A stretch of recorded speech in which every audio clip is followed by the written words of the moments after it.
रोज एक नई कहानी देखने के लिए चैनल को सब्सक्राइब करें और बेल आइकन दबाना ना भूलें। प्रेम की शादी रीमा से हुई थी। वो बेसब्री से अपनी बीवी के पास जाने की राह तक रहा था। आज तक किसी से प्रेम करने का सौभाग्य प्रेम को नहीं मिला था, इसीलिए इस पल के लिए वो बहुत एक्साइटेड था। तभी उसका दोस्त गोपाल उसकी फिरकी लेते हुए कहता है, अरे क्या बात है प्रेम, तेरी तो मौज है आज। फाइनली आज रात और बीवी के साथ मौज कर दी भाई। अरे यार, मौज तो तब होगी ना जब दुल्हन की सहेलियां आकर मुझे स्वागत के कमरे में धक्का दे देंगी। मैं खुद थोड़ी मुंह उठा के चला जाऊंगा। अरे कोई बात नहीं ब्रो, जब 25 साल तूने वेट कर लिया तो थोड़ा और कर ले। गोपाल की बात सुनकर प्रेम इंतजार करता है कि कोई उससे कहेगा कि अब कमरे में जाना है, और रात के लगभग 1 बजे उसे सुहाग रात के लिए कमरे में जाने का अवसर मिल जाता है। वो बहुत एक्साइटेड होकर कमरे की तरफ बढ़ता है, जहाँ दुल्हन के जोड़े में सजी रीमा उसका इंतजार कर रही थी। जैसे ही प्रेम उसके करीब जाकर उसे अपनी बाहों में भरने लगता है, रीमा घबराती हुई कहती है, जी रुक जाइए। दरअसल वो बात ऐसी है कि शादी से पहले मैंने एक मन्नत मांगी थी कि जब मेरी शादी हो जाएगी तो मैं 1 हफ्ते तक परहेज करूंगी। क्या आप इस परहेज में मेरा साथ देंगे? क्या मन्नत? अरे पर जी 1 हफ्ते की ही तो बात है, रुक जाइए ना, फिर तो मैं आपकी ही हूँ। ये सुनकर प्रेम अपने अरमानों की लाइट को बुझाकर मन मारकर सो जाता है। और अगली सुबह जब वो जागता है तो देखता है कि गोपाल उसके घर के दरवाजे पर खड़ा है, जो उससे पूछता है, क्यों भाई, कैसी रही रात? अरे भाई मत पूछ, तेरी भाभी ने 1 हफ्ते की मन्नत मांगी है। गले लगाना तो दूर की बात हो गई, उसका तो हाथ तक थामना नसीब नहीं हुआ। अरे कोई बात नहीं भाई, 1 हफ्ते की तो बात है। मैं तो यहाँ तेरी सुहागरात का किस्सा सुनने आया था। अच्छा चलता हूँ मैं, 1 हफ्ते बाद मिलूंगा तुझसे। गोपाल ये कहकर चला जाता है और प्रेम बस रीमा को दूर से ताड़ कर ही काम चलाया करता है। प्रेम की हालत प्रेम के प्यासे पति की थी, जो रीमा के करीब जाने के लिए बहाने तलाशा करता था। दिन बीतते हैं और रीमा अपने ससुराल को अच्छे से संभालती है। वो सबके आगे प्रेम से प्यार से बात करती, लेकिन अकेले में खिंची खिंची रहती। ये बात प्रेम भी नोटिस करता है। एक सुबह जब नाश्ते की टेबल पर सब बैठे थे, तो प्रेम की माँ ओमा कहती है, बेटा मैं ये सोच रही थी कि अब तुम दोनों हनीमून पर कहीं घूम आओ। देखो हमारे जमाने में तो ये सब होता नहीं था, लेकिन अब तो होता है, तो अच्छे से मौज लो, है ना बहू? वाह, रीमा की मन्नत को 1 हफ्ता पूरा हो गया है। हनीमून पर जाकर जी भर के प्यार करेगा ये प्यार का प्यासा पति। रीमा हाँ कर दो। माँ जी, आपके चरणों में ही मेरा स्वर्ग और सब धाम है, मुझे कहीं नहीं जाना। ये सब चोचले हैं और क्यों बेकार पैसे खर्च करना। रीमा के मुंह से ये शब्द सुनकर प्रेम के कलेजे पर सांप लेट जाते हैं, लेकिन वो अपनी माँ के आगे कुछ नहीं कहता। एक दिन जब प्रेम छत पर टहल रहा था कि तभी गोपाल उसे फिर कॉल करके पूछता है और उसका मजाक उड़ाते हुए कहता है, अरे प्रेम चल बता, अब प्यार के प्यासे पति को प्यार मिला कि नहीं मिला अब तक? तू मेरा दोस्त है या दुश्मन? मेरा कलेजा सुलगाने के लिए रोज यही सवाल करता है। कुछ नहीं हुआ भाई मेरे, कुछ नहीं हुआ। जब मेरी स्वागत होगी ना तो मैं सबसे पहले तुझे बताऊंगा और मिठाई भी खिलाऊंगा। अब रख फोन। ये बोलकर प्रेम कॉल कट कर देता है, जिसके बाद अचानक मौसम बदलता है और तेज बारिश आने लगती है कि तभी रीमा भी छत पर आती है और बारिश की वजह से रीमा भीग जाती है। वो लाल साड़ी में बहुत सुंदर लग रही थी कि तभी प्रेम की नजर उस पर पड़ती है और वो हीरो के स्टाइल में उसके पास आता है और उसकी कमर को पकड़कर उससे अपनी तरफ खींच कर कहता है, रीमा तुम्हारा हफ्ता पूरा हो गया है और मन्नत भी। अब तो भगवान ने भी इशारा कर दिया है कि हम दोनों को एक दूसरे का हो जाना चाहिए। तुम इस बारे में क्या कहना चाहती हो? जी प्रेम जी, मैं ये कहना चाहती हूँ कि हमारी नई नई शादी हुई है और हमको एक दूसरे को जानने समझने का थोड़ा टाइम देना चाहिए। इससे हमारा रिश्ता अच्छा बना रहेगा। ये बोलकर रीमा अपनी कमर से प्रेम का हाथ हटाकर नीचे आ जाती है और प्रेम बारिश में भीगकर जलता रहता है। दिन बीतते हैं और प्रेम को भी ये समझ आने लगा था कि उसके प्यार की प्यास शायद इस जन्म में शांत नहीं होने वाली। जहाँ एक तरफ उसकी बीवी कभी मन्नत तो कभी व्रत तो कभी दोस्ती का बहाना लगाती, वहीं उसका खुद का दोस्त गोपाल आए दिन उससे मजे लिया करता। कुछ दिन बाद फाइनली प्रेम रीमा अपने हनीमून के लिए शिमला की टिकट बुक करते हैं। और रीमा और प्रेम एयरप्लेन में बैठे ही होते हैं कि प्रेम अपने मन में कहता है, अब तो मुझे और रीमा को करीब आने से कोई नहीं रोक सकता। हनीमून पे तो पति पत्नी प्यार करने जाते हैं और जब हम दोनों वापस आएंगे तो देखना हमारे बीच कितना सारा प्यार होगा। ये सोचकर प्रेम रीमा के कंधे पर सर रखकर सोने ही जा रहा था कि फ्लाइट के बगल की सीट पर बैठा गोपाल कहता है, अरे भाई भाभी को क्यों परेशान कर रहा है, मेरे कंधे पे सर रख ले।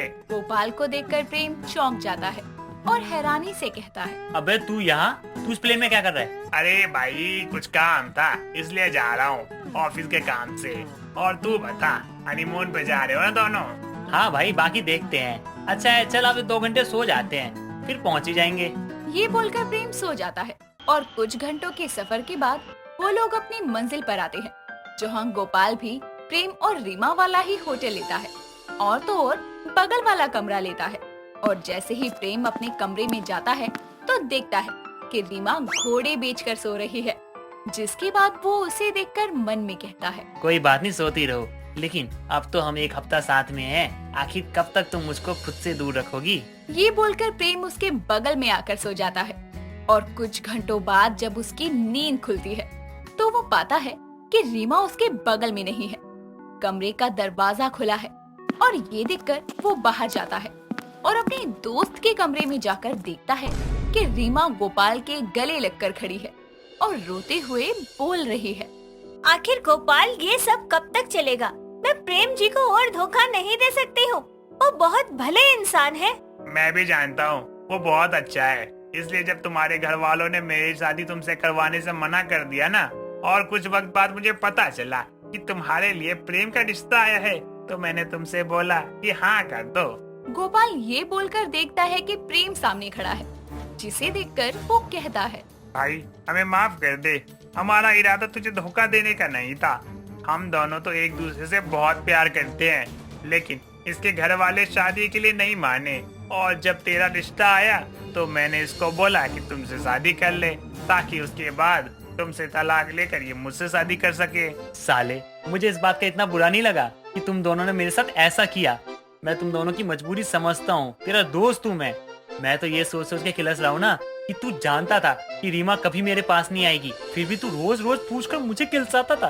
भाई अब पॉजिटिव बना तो बनता है ना, मैं प्यार करता था इससे। यानी कि ये प्यार का प्यासा पति प्यासा ही रह गया।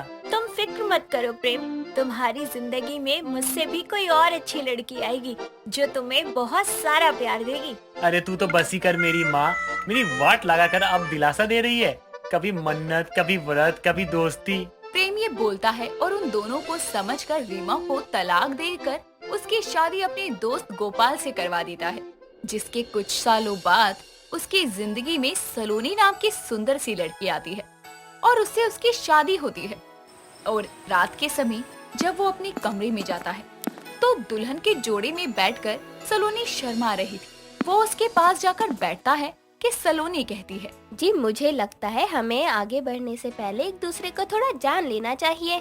नहीं, मैं तुमको जानता हूँ, तुम्हारा नाम सलोनी है, मैं तुमको बहुत पसंद करता हूँ, तुम मेरी बीवी हो और मेरा नाम प्रेम है, और ये जानना ही बहुत है। ये बोलकर प्रेम एक प्यारी से किस सलोनी को करता है और प्यार के प्यासे पति को फाइनली प्यार मिलता है। मिया अपने कमरे में बैठी हुई अपने फोन में YouTube पर शॉर्ट्स वीडियोस देख रही होती है। तभी उसे एक कोरियन लड़की का स्किन केयर शॉट दिखता है, जिसे देखकर वो कहती है, वाह यार, क्या शीशे की तरह चमक रही है इसकी स्किन। मेरी स्किन को देखकर तो ऐसा लगता है जैसे लोहे के बर्तन पर जंग लग गया हो, एकदम ड्राई, कोई ग्लो ही नहीं है।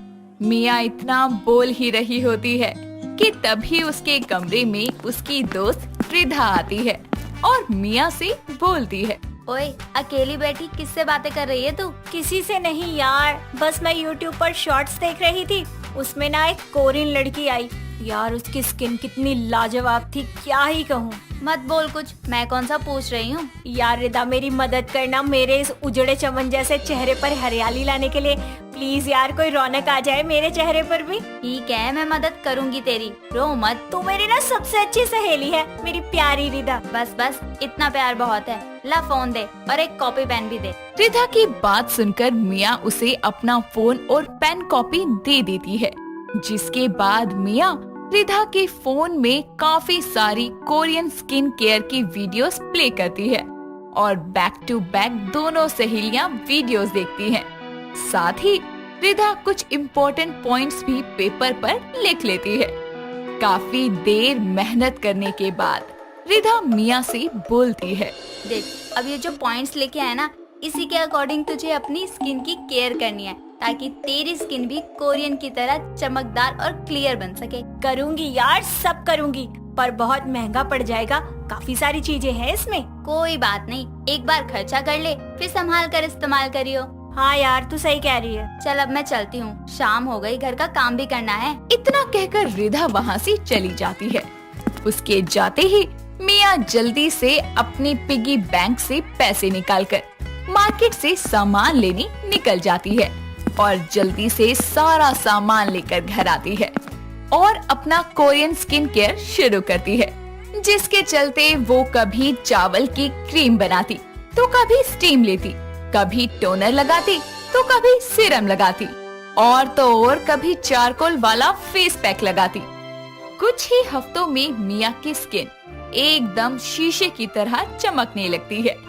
ऐसे ही एक दिन रिधा मिया से मिलने उसके घर आती है और उसे मिलकर बोलती है, वाह वाह, क्या बात है, तेरी स्किन तो शीशे की तरह चमक रही है मिया। हाँ यार देख, आखिरकार मैंने कर लिया ना अपनी स्किन को एकदम glowing, refreshing Korean skin care कर करके। सही है, लगी रह। चल बढ़िया है, तेरी मेहनत रंग लाई। सच कहूँ यार, अब जो कोई भी मेरी स्किन को देखता है ना, मुझे देखता है, मेरी तारीफ करते नहीं थकता। ऐसे ही दोनों सहेलियां कुछ देर यूं ही बातें करती हैं, जिसके बाद रिधा अपने घर चली जाती है। ऐसे ही वक्त बीतता जाता है और मिया की शादी वरुण नाम के एक बहुत ही अच्छे लड़के से हो जाती है। वरुण की माँ ममता स्वभाव से बहुत ही खड़ूस किस्म की महिला थी। शादी के बाद मिया ने एक अच्छी बहू की तरह घर की सारी जिम्मेदारियों को संभाल लिया, पर साथ ही वो अपना कोरियन स्किन केयर करना भी जारी रखती है, जिसके चलते अक्सर ही वो काम करने में लेट हो जाया करती। ऐसे ही एक दिन ममता मिया से कहती है, अरे बहू, एक बात बता, ये तो सारा दिन अपने मुंह पर कुछ ना कुछ लगाती रहती है, सारा दिन इसी में लगी रहती है, काम में ध्यान नहीं है तेरा। माँ जी, वो क्या है ना, मुझे कोरियन स्किन केयर करने का बहुत शौक है। देखो मेरा चेहरा कितना साफ और बेदाग है, कोई निशान नहीं है। मेरी स्किन एकदम शीशे की तरह चमकती रहती है। तेरे इस चेहरे से कोई लेना देना नहीं है, समझ गई? मुंह चमकाने से अच्छा है कि तू घर चमका ले, नहीं तो मैं तुझे चमका दूंगी। देखो माँ जी, रही बात घर का काम करने की, तो मैं वो टाइम टू टाइम कर रही हूँ, लेकिन मुझे मेरी स्किन के लिए भी पूरा टाइम चाहिए, जिससे मैं बहुत प्यार करती हूँ। इतना कहकर मियाँ बुरा सा मुंह बनाकर वहाँ से चली जाती है। ऐसे ही दिन पर दिन मियाँ का अपनी स्किन को लेकर केयर करना बढ़ता जाता और वो बस अपने चेहरे को संवारने और निखारने में समय दिया करती।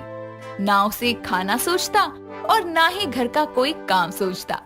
वो बस शीशे के आगे खड़ी होकर कभी अपने चेहरे पर मसाज करती तो कभी स्किन ग्लो के लिए फेस योग करती। ये सब देखकर उसकी सास का गुस्सा दिन पर दिन बढ़ता जा रहा था। एक दिन ममता खुद से बोलती है, बड़ा प्यार है मेरी बहू को अपनी चमकती हुई स्किन से। अब देखो क्या करती हूँ, ऐसा खराब करूंगी ना तेरी स्किन को कि कोरियन स्किन केयर तो क्या, कोई भी स्किन केयर करने से पहले तो थर थर कांपेगी। ऐसे ही एक दिन जब मियाँ घर का सामान लेने के लिए बाजार गई होती है, तभी ममता चुपके से मियाँ के कमरे में जाती है, जहाँ मियाँ ने अपना कोरियन स्किन केयर का सारा सामान रखा हुआ था। ममता बड़ी ही सफाई के साथ सभी असली प्रोडक्ट्स को नकली और खराब प्रोडक्ट्स में बदल देती है, जो कि देखने में बिल्कुल मियाँ के कोरियन स्किन केयर के रियल प्रोडक्ट जैसे थे। सारे सामान को उसकी जगह पर रखकर ममता बोलती है, ले बहू, कर ले अपनी स्किन केयर, बहुत शौक है तुझे चमकने का। अब देखना तेरे चांद से चेहरे पर ग्रहण लगता है, वो भी मेरी बदौलत। बड़ा उछलती है ना, देख अब क्या होता है तेरे साथ। ममता अपनी हेरा फेरी का काम करके वहाँ से चली जाती है।